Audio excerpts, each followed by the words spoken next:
What's up guys? Pang 10 araw namin siguro dito sa Korea. And dito guys, inaayos pala yung sasakyan namin kasi na-stock up. Siguro dalawang taon siguro or isang taon na stock yung bossing namin. Hindi siya nakapag-game. Yan, pinapaayos niya guys. Sira. Yun siguro ang problema dito. Baka inalis na siya ng mga dati niyang empleyado, kaya siguro ganun. At malamig yung hangin talaga dito guys. Ganun.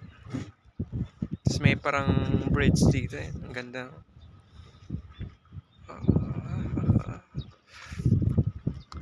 Yung bossing namin is namili ng mga gamit para gamitin ng mekaniko.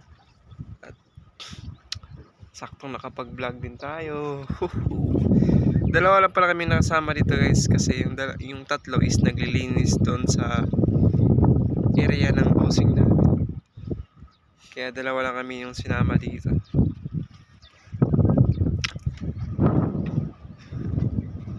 Tapos kanina pala, ang bigat ng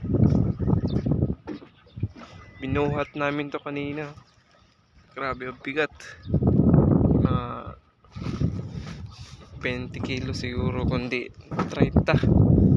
Bigat. Nandito kami sa pinaka city siguro nila, or city or barangay. Pero ang dami na kasi na maunlad. Tapos yung pinakadagat talaga nila is maraming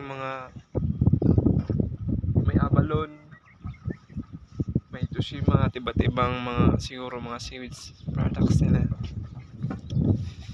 So kagandahan pala ng nila dito guys. Stick. Lutang lang.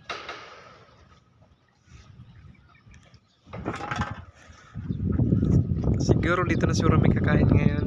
And paano kain? Saan nga itong tulong na ito dito, no?